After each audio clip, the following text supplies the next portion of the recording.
everyone from Chelsea Fan TV. Welcome to the fan cams. Chelsea 2, Bold Job FC 0. Before we start, download Match Bingo. Click the link below. You know what it is. It's bingo with a twist. If you want to have some fun. I said don't watch Chelsea, but today it's different. But you would have had even more fun if you'd have played along. So download the app for the West Ham game. You've got to be over the age of 18 to play. And let's have some fun on the fan cams. Hello everyone from Chelsea Fan TV. My name is Alex. I'm standing outside Stamford Bridge after a 2-0 win against Spurs. Pochettino's old side. They thought the away win was a fluke. Double trouble. Postecoglou who? Ange who? But we all know who you are, Nina. What did you think about what you saw? Double.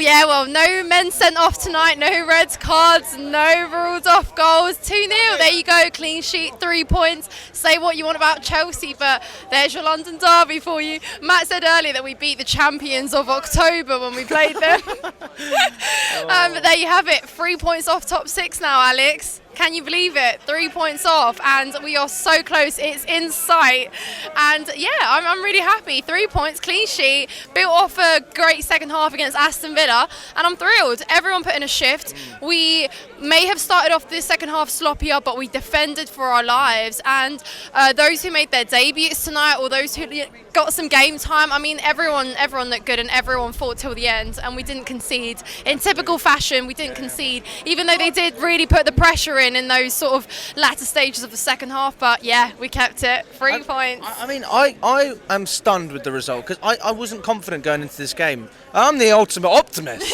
The squad is so limited. I mean, we had 2 players make their debut today. I'd never heard of them, no disrespect. For us to come out with a weak squad compared to what we could have, we've got so many players out injured.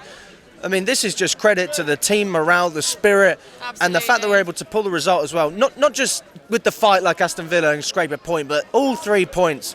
Everyone's going to go back very happy. Exactly, and you know, everyone was sort of commenting on their encounter between Poch and Ange before the game, like how friendly they looked. Well, look, it was all settled on the pitch, so whatever happened before, after, you saw what happened on the pitch, and we got the 3 points, job done. And yeah, I'm just really happy at how creative we were, how alive we looked in the first half. We were making things happen, and while we were a bit frustrated still in the final third, and you know, that kind of last decision where you got to shoot or make that final pass, I almost wish we could have scored an open play, you know, but then I'm not complaining because set pieces have been our weakness all season, and tonight we put 2 away, so you know, it's just great to see. And I mean, what a free kick from Cole Palmer, absolutely astonishing. And there you go, even when he's not playing his bestest ever games in Chelsea, he stands out so much, and yeah, we're just so lucky to have him. But fair play to Nico for following that up, because there was not much pace on that ball either. It was a difficult header. There was 2 Tottenham defenders there as well, so it easily could have not gone in. But fair play, Jackson. He was looking for that all game. Jackson, and then he got it. We've been criticising Jackson for just that, not being able to finishing headers, you know, those type of chances which you would expect a striker to finish. But we know naturally he's not really a striker. So I mean, the fact that he's still able to bang in goals, people are criticising him.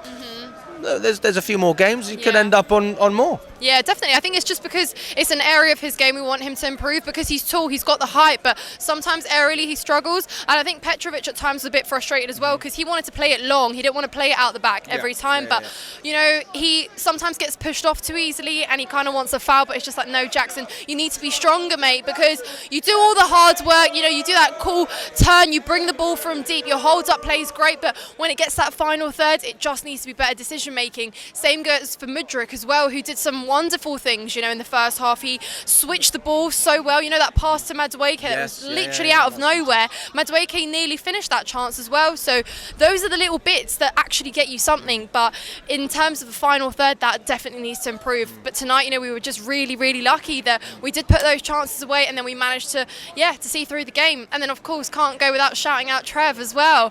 Are you standing at the bar with Trev? I'm just standing at the bar with Trevor Chalobah. We'll Yeah, find no, Charlie. We'll get him stuck he's in. great, and I'm so happy for him.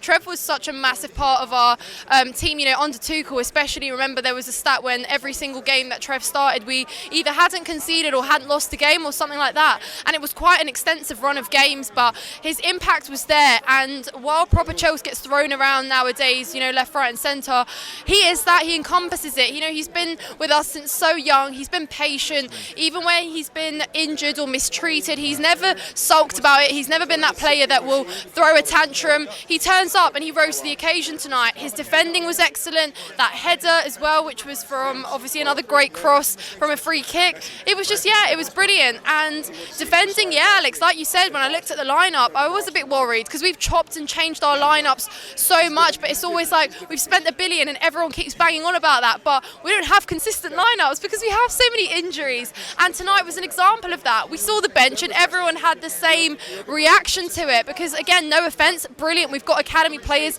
and talent there, but when you spend $1 billion, you want a little bit of a stronger bench. You want to have rotation there. And you saw that Poch was reluctant to make the subs, and he often is because he doesn't still have that regular starting 11 where he trusts his players, where you can sort of substitute other players and not extract the quality completely. It's often always a gamble because you never really know what you get when you make subs. But it all worked out tonight. And defensively, shout out to Cucurella as well. I want to give him a shout out because we always do criticise him when he doesn't play well. So equally praise him tonight. He was brilliant. He was shutting down any danger coming down that side, and he made sure that he was involved until the very end. Equally, Trev, just the whole back line really. Pleased. Conor Gallagher as well. What do you make of the banner? Because there seemed to be quite some fans liked it, some fans didn't. What did you make of it? I think the negative reaction was the fact that when we have banners for players, it's usually those that are, the absolute gods of our club, the ones that have literally won silverware, turned up, been legendary for us. And I think loads of fans don't really put Gallagher in that sort of group of players, and I think that's what the reaction was. But in a season where things have been so dull and inconsistent and ambiguous, Gallagher's been our one source of continuity, and he's turned up and he has put the work in. Yes, he's not the best player in the world, we know that, but when we've needed that sort of reliable player in him, the one that doesn't get injured, the one that's durable, the one that runs around and presses for 90 minutes, and puts a shift in, why not put him a banner? It's not the end of the world. You've got to appreciate your players, and we're not going to start pulling out banners for players that we've just signed, are we? Because then also you're going to have a bad reaction for that. So unfortunately, Chelsea fans, we're not spoiled for choice here. Thiago Silva, he's going to get a bloody good send-off on the last day of this season, and he deserves 1 million banners. But I just think the reaction was because we're not too sure with what we're doing with Gallagher, and it would be a bit funny if we put the banner there and then he gets sold to Tottenham or something. We should have just told them to take it home. Would you keep Gallagher at Chelsea? Well, see, that's the $1 million question, isn't it? Because in terms of what we're trying to build for the future, you don't really want to build a team around Gallagher because of the talent we have. But I've always said he's a great player, and there could be room for him, in the squad. Even if he is a squad player, rotation player, there's talent in him. There's potential. Like I said, you get press, you get creativity, and tonight you saw it. He will win interceptions, but he will also get overly criticised when he has a bad game because, again, he's not, earned the trust of the fans that much, or he's not been a player that you see season in, season out performing, because he was only a squad player last season. But I think he really has helped this season, and we do need to look, without Conor Gallagher this season, things are a little bit tricky. So count your blessings, things in Chelsea haven't been great, so I'm not going to criticise, a young player that's been working hard for our club, right? And then just to finish off, where do you see Mudryk's future at Chelsea? Because he's starting to get a run out, but everyone knows it's not because he's Poch's first choice, it's because he's the only choice at the moment on the left side. Where do you see him going? Because it's been almost 2 years, and I do think he's progressing slowly, but slowly really isn't fast enough for where we need to be. Yeah, see, that's the issue as well, because when you spend a lot of money on a player, you don't want to give him that long. You expect, I know he's young, but still he costs so much money, so you almost kind of take that excuse away a little bit, because you do need to perform. And with him, it's just, he's still so raw, right? And he's still so indecisive when he's got the ball in the final third, and it's like you pass when you should shoot, or you shoot when you should pass, and those are the decisions, right?